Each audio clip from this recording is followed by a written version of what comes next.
Assalamualaikum Ustadz. Mau bertanya Ustadz, kenapa saat ini rezeki kita bisa seret Ustadz, padahal sebelumnya lancar? Dan bagaimana agar bisa memperlancar rezeki kita lagi Ustadz? Mohon penjelasannya Ustadz. Terima kasih.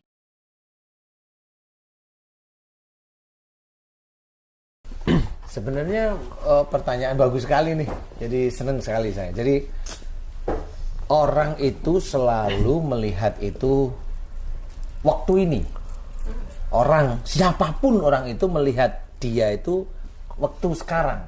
Minggu, bulan kemarin, hanya titik-titik itu. Ya bulan kemarin. Bulan kemarin atau 2 bulan gitu ya. Orang itu jarang melihat itu sejak akhir balik. Padahal yang namanya kehidupan itu tidak ada yang namanya happy ending. Itu harus diingat sebagai kita seorang muslim itu, kehidupan kita itu tidak ada namanya happy ending. Nggak ada happy ending. Kehidupan kita itu semuanya isinya ujian. Happy ending itu adanya di bioskop.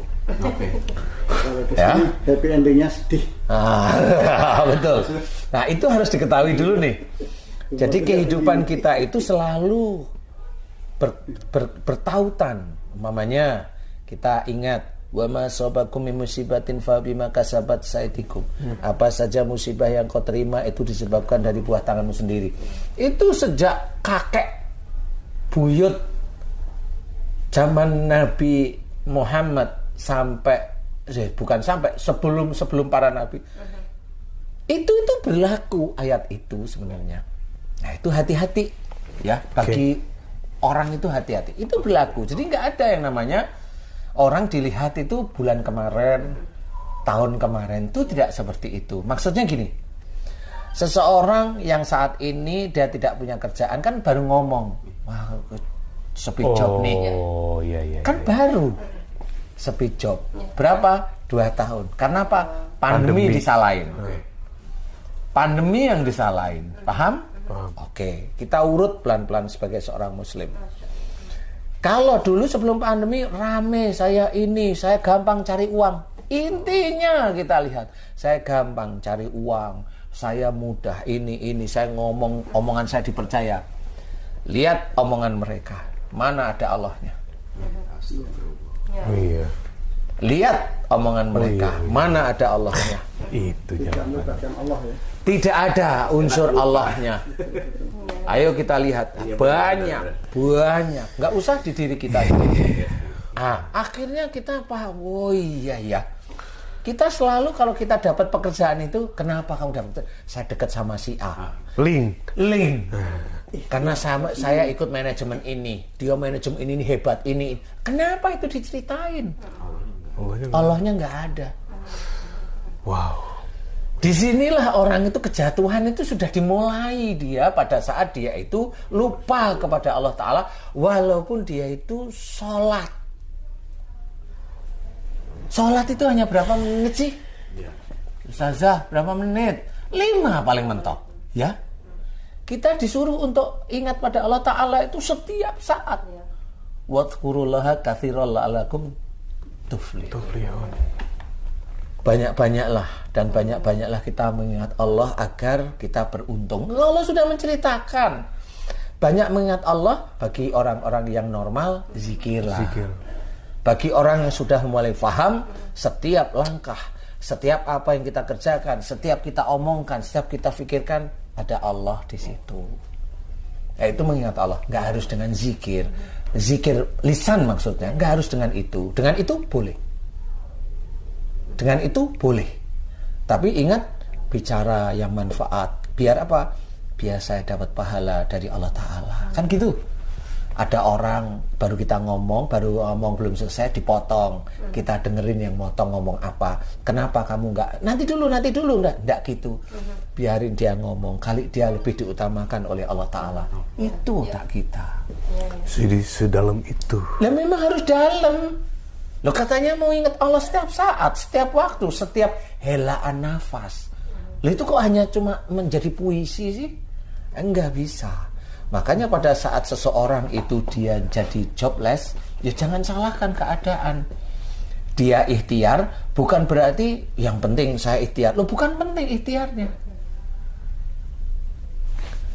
Saya ikhtiar itu karena Allah menyuruh saya ikhtiar. Nah, itu sudah beda. Berarti saya harus belajar untuk ikhtiar benar karena Allah nyuruh. Ayatnya nih, setelah sholat bertebaranlah di muka bumi untuk mencari rizki Allah. Lah itu jelas ada Allahnya. Ada Allahnya. Berarti secara langsung berarti kalau begitu pandemi ini Allah turunkan untuk dunia ini berarti dari banyak. Mana? Emang virus keluyuran? Kan kagak. Itu juga dari Allah Ta'ala. Iya. Ujian iman juga. Ujian iman. Berarti yang Pak Ustadz sampaikan tadi memang umum sih, rata-rata orang kok bisa begini, ya saya bangun pagi, pulang pagi, saya bisa dapat itu. Rata-rata orang begitu kan, berarti pandemi ini menghantam satu dunia ini. Kalau banyak orang seperti itu ya. Kalau saya, kamu itu harus bangun pagi biar dapat rezeki. Oh, ayam itu dia bangun pagi, dia udah cari makan. Bener ya? Dia yang ngomong sendiri juga kayak ayam berarti. Lah memang begitu orang-orang, makanya saya nggak nyalain. Rezeki dipatok ayam itu maksudnya Bosan? Iya, ayam itu pagi-pagi dia udah bangun. Lah memang dia ayam ya begitu. Kalau kelelawar malam baru. Iya. Kalau orang kan beda. Kalau orang itu ya agak tambahin sunahnya dulu lah, mulai tahajudnya. Kan gitu ya. Baca Qur'annya nunggu sebelum subuhan. Kan gitu kalau orang yang muslim.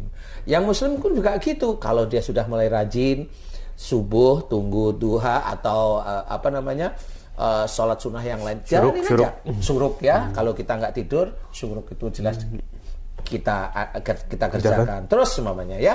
Nah, di titik itu suatu ketika Allah menitipkan kerjaan kepada kita. Nitipin kerjaan nih. Betul.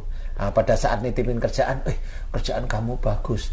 Ini titipan dari Allah. Saya hanya cuma sekedar berikhtiar aja.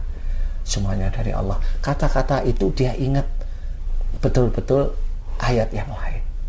Loh, kamu kan rajin tahajud, rajin duha. Ya normal Allah begini. Ya, saya tidak tahu. Saya hanya mengerjakan sunnah aja. Itu jawabannya begitu, Pak Ustadz. Jawabannya ketika orang berusaha untuk mengingatkan, kamu kan sedekahnya bagus. Kan begitu tuh, Pak Ustadz. Iya. Sedekahnya bagus, sholat sunnahnya rajin. Nah, terus kadang-kadang kita jadi keingetan tuh sama kebaikan-kebaikan kita. Oh iya ya. Nah, itu kan ujub riya. Nah, itu tuh Pak Ustadz tuh. Nah, itu gimana caranya tuh kalau ada orang ngomong begitu tuh? Kayak tadi gitu. Itu kan ujian, makanya nggak ada happy ending, adanya ujian. Walaupun Allah memberikan kelihatan susah ya. Kelihatan rezeki itu ada, tetap itu ujian. Jangan ngomong rezeki itu dari saya. Jangan, itu berarti kalau rezeki itu karena rajinnya saya, karena saya kenal ini loh. Itu orang yang ngomong begitu, dia bermain dianya Tuhan loh. Nah itu Pak Ustadz masalahnya. Loh kok itu? Ya, kita itu ya begitu. Iya kan gini nih. Alhamdulillah masjid 2 lantai ini dengan marmer gitu kan. Dengan jam yang nggak pakai baterai yang saya taruh ini. Dengan genteng itu gitu ya. Iya. Pokoknya semua spesifikasi itu. Akhirnya Allah memberikan saya pekerjaan, saya bisa bangun. Nah kadang-kadang itu sebetulnya jadi motivasi. Bagusnya gimana Pak Ustadz kalau ngomong begitu tuh? Nah itulah ya ada namanya ujub riya itu ya begitu itu. Walaupun bahasa dia memotivasi untuk orang banyak, tapi ada itu ujub riya. Ngapain dia sendiri yang ngomong untuk dirinya sendiri? Orang udah lihat fisiknya ya. Lah kan udah dilihat. Siapa ya yang bangun ini mudah-mudahan dia dapat rezeki dari Allah Ta'ala. Nggak perlu ngomong. Dengar itu. Itu saya kok. Lah ngapain ngomong? Ya kan nggak perlu ngomong. Iya. Gitu. Lah itu kan di sini langsung kecamuk. Bener. Mau ngomong. Tapi ingat, nggak boleh ujub, nggak boleh dia. Malah dia ngomong, astagfirullah. Dia tenang. Astagfirullah. Dia menenangkan di dalam hatinya. Kesombongan. Coba kita dengerin satu hal. Dengerin ya. Ustazah, setan itu tugasnya apa? Nantiasa menggoda. Menggoda manusia. Menggoda manusia. Habis itu kan setan nggak ngelakuin ya, betul ya? Iya. Karena dalam Quran begitu, hadisnya begitu ya. Setan hanya menggoda. Yang jalanin siapa? Orang. Orang yang ikhlas. Iya, beda-beda. Ini yang orang yang tadi ya. Yang ikhlas kan beda ini. Ini orang yang orang umumnya. Setan menggoda. Yang ngerjain Orangnya, manusianya. Oke. Kita sadar, wong yang namanya menggoda aja kita katakan setan. Kalau yang ngerjain kita namakan apa coba? Wetan. Coba sih gimana sih? Pak Haji coba bener nggak sih? Pak Haji. Coba. Pak Haji. Pak Haji. Gimana coba? Yang goda kita nama Ustaz saja hafal. Setan tugasnya apa? Menggoda. Yakin karena ngerti ayatnya. Kan ngerti hadisnya. Goda dia. Yang ngerjain siapa tuh? Manusia. Setan. Nah kalau yang goda sudah kita maki-maki setan itu goda loh itu. Lah kalau ngerjain coba. Oke. Itu ada. Nggak usah orang-orang biasa, bukan orang-orang yang non muslim atau kafir. Lo kita berpeci itu masih begitu. Berarti yang pecian juga sama kalau dia itu begitu. Setan bahnya dia. Tak copot pecinya. Pak Haji. Kan bener serius ini. Ini serius. Bener nggak sih? Coba. Serius lo itu. Jelas. Coba kita mikir, malu nggak akhirnya kita? Malu. Kita maki-maki tiap kita bulan Ramadan tuh dimaki-maki setannya. Ya, setan tuh menggoda mau ujub, itu kan setan. Sudah mau ujub, ditinggal. Yang ujub siapa? Manusia. Manusianya. Lah kalau dia udah ujub, dia setan apa bukan? Lebih. Buahnya setan ngerjain. Setan mah nggak ngerjain. Cuma goda doang. Tanya beliau, Pak sama kita itu. begitu. Iya. Makanya kalau kita itu jangan cuma tergoda. Makanya orang itu sudah benar, jangan tergoda dengan rayuan setan. Kerjain aja kalau gitu. Nah inilah susahnya. Maksud saya seperti begini. Kita itu udah tahu tugasnya setan apa. Ya kita jangan ngerjain. Ya yang jangan ngerjain itu apa? Tugas setan itu adalah keluar dari garisnya Allah.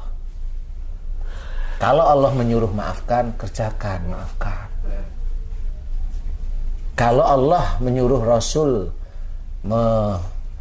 menyuruh kita itu untuk tidak marah, kerjakan, jangan marah. Jangan marah. Kalau kita itu orang siapapun, saya nggak bilang orang itu non muslim atau orang kafir, enggak. Orang-orang muslim aja. Kalau dia tetap marah, jangan bilang marah saya itu karena setan. Enggak, dia sendiri setan. Dia sendiri. Siapapun orangnya itu, apa bajunya, ya dia melebihi setan. Untuk mengalahkannya gimana Ustaz? Kan misalnya dibunuh. Setan kan godain gitu. Kadang kan godain dengan kenikmatan. Enak loh kalau bisa melampiaskan marah itu. Bener, nah itu enak bener. loh kalau bisa sombong. Itu nggak usah setan. Itu orang-orang bule begitu tuh. Iya. Psikologis itu kan lampiaskan marahmu. Itu orang bule itu. Itu setan semua itu. Lampiaskan marahmu. Iya orang bule begitu. Jangan ditahan nanti jadi penyakit. Nah kalau saya, begitu itu teorinya. Teori mereka begitu. Kalau saya enggak, keluarkan, tapi tidak dalam bentuk marah. Keluarkan unek-unek, beda dengan marah. Mengeluarkannya begitu. Keluarkan unek-unek, jangan dengan marah. Salah satunya kan gitu. Jadi kita tidak tergoda dengan rayuan setan disuruh marah, dan kita tidak melakukan kemarahan. Tetap kita mengeluarkan unek-unek kita. Kalau tidak kita keluarkan unek-unek menjadi diam, nanti pecah pembuluh darah kita di sini. Nah, disitulah harus dijelaskan. Keluarkanlah unek-unek itu lewat berdoa atau seperti boleh berdoa pada Allah, mamanya ya Allah, saya cerita, lagi mendapat gitu ya. ujian dengan Allah aja. Kalau memang takut dengan orang jadi ember gitu. Jadi ember atau fitnah, pada Allah aja tiap hari kan nangis, silahkan nangis nggak apa-apa. Tapi jangan menyalahkan Allah, ya Allah saya itu sudah sholat, saya sudah baca Quran, khatam, satu hari itu khatam 2 kali. Kan repot malahan. Atau sekarang kebanyakan orang kalau punya masalah curhatnya nggak tanggung-tanggung. Di Instagram. Yang ngelihat jutaan. Nah itu kan di komen marah lagi ya. Nah itu sama, disitulah orang itu tidak bersandar pada Allah. Ya. Nah, inilah kesalahan demi kesalahan. Orang tidak paham bahwa apa yang dia dapatkan saat ini, entah itu tidak nyaman, entah itu tidak mendapatkan pekerjaan, atau bagaimana, itu sebenarnya awalnya dari dulunya dia. Oke. Dia pada waktu mendapatkan pekerjaan awal itu dia tidak bersyukur. Ya. Padahal semua itu harus disyukuri. Dia dapat pekerjaan, gajinya dia dimakan 1 bulan, selesai lah, atau lebih lah. Padahal dia bersyukur hanya dapat pada saat dia dapat gajinya. Paling hanya 3 detik. Alhamdulillah. Selesai. Happy, seneng. Kalau bisa dipergunakan 1 bulan selesai. Nah, di titik 1 bulan itu, mana syukurnya dari uang yang dia dapatkan pada waktu itu, mana syukurnya? Waduh. Dia bisa nyenengin anaknya, dia bisa ngajak wisata istrinya, anaknya, orang tuanya. dia bisa ngasih orang tuanya. Itu ngasih orang tuanya disyukuri kalau itu rezeki titipan Allah Ta'ala. Dia enggak, dia ngasih orang tuanya sombong kalau saya sudah ngasih orang tua saya. Lu kan repot. Padahal Allah yang ngasih ya. Padahal Allah yang ngasih sebenarnya melalui kita, tapi kita ujub. Menghilangkan Allah. Menghilangkan Allahnya. Allahnya. Nah, itulah yang akhirnya suatu ketika kalau Allah itu menghilangkan pekerjaannya, wajar nggak sih? Ya. Kalau umpamanya gini, Mas Bobi nitipin Mercy-nya ke saya. Baru itu ya. Amin. Alhamdulillah gitu. Alhamdulillah. Wah, Alhamdulillah. Ya. Kita belum jawaban. Ya, Alhamdulillah. Alhamdulillah, saya dititipin ke saya nih, saya pakai. Itu Ustaz, Mercy-nya kok baru? Ya, ini Mercy saya lah ya. Ini padahal ini punyanya Mas Bobi. Mas Bobi akhirnya denger. Karena udah daripada Ustaz Danu itu banyak fitnah ini, mending Mercy-nya saya ambil. Normal nggak sih? Iya. Normal nggak? Karena tipikal Mas Bobi mau menyelamatkan saya juga, jangan fitnah. Saya ambil yang saya nggak ambil, saya ambil yang satu lagi. Yang putih. Saya biarin, ambil, Pak Ustadz, ambil. Iya. Saya mau tanya sama Mas Bobi sekarang. Mas, Yang 2 pintu, Pak Ustadz. saya mau tanya. Wah, ini jadi bercanda nih. Itu yang dititipin Iya, Mercy iya, iya. yang berapaan? Iya. Kok ngambilnya yang berapaan sih? Waduh. Nggak apa-apa, ambil aja. Guys, ini namanya nempeleng.